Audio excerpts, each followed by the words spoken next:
Handle on increasing gun violence, some local community leaders are also stepping up. The Community Assistance Support Team, or CAST, has launched a campaign to try to stop the violence.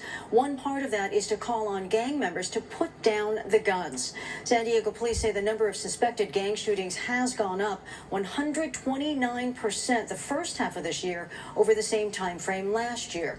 Joining us to talk about the CAST initiative is one of the members, Bishop Cornelius Bowser. Welcome.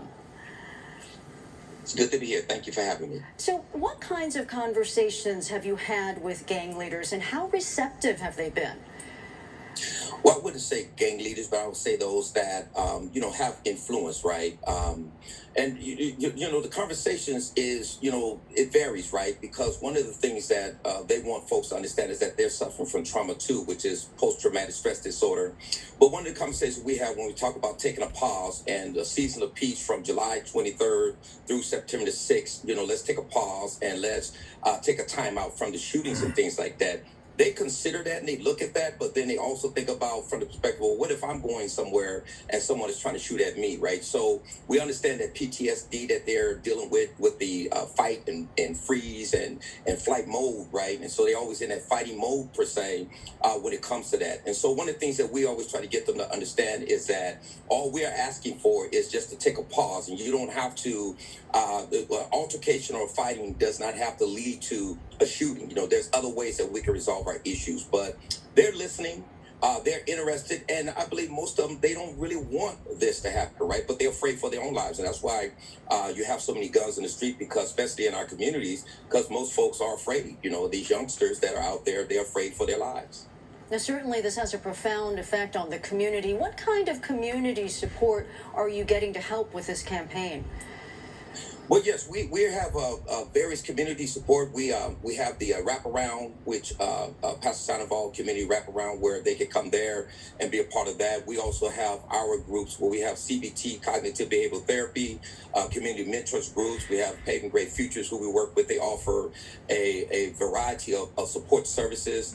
And what we're trying to do is bring the community together to have a conversation about nonviolence during the season of peace. And we're trying to we want parents, we want grandparents, we want friends and family and neighbors to really start having conversations with those individuals that they know that may be involved in the violence, and they can have the greatest impact when we start having those conversations.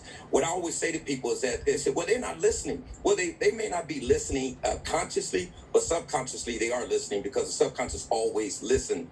And what we learned in the past throughout the years of doing this is that when you start having these conversations about nonviolence with these individuals, even if there's a resistance, you will find that eventually what started happening is that violence started going down because of those seeds being sown in their hearts and minds, and they actually started living out and acting out what the conversations we've been having with them, even though consciously they're resisting, but subconsciously they're acting out what we've been talking about, if that makes sense. Yeah, and I know this is your second campaign. How effective was the first? The first one wasn't as effective as we would like it to be, because we were on lockdown. We couldn't do many of the things that we wanted to do, get out there, do face to face like we're able to do now. We had like our Season of Peace concert that was virtually. So a lot of things we were doing was virtually, and we weren't able to get out into the community, get out into the streets, have these face-to-face meetings with these individuals. And so that's why we're doing it again, because we believe this time around we'll be more effective. And over the past week since we started this, we didn't have conversation with over 150 people. So we believe that if we continue to have these conversations with these individuals, many of them are going to agree, many of them probably will resist. But at the end of the day, we will see violence go down, gun violence specifically. Bishop Cornelius Bowser, thank you so much for spending some time with us and filling us in on what you're doing. Thank you for having me.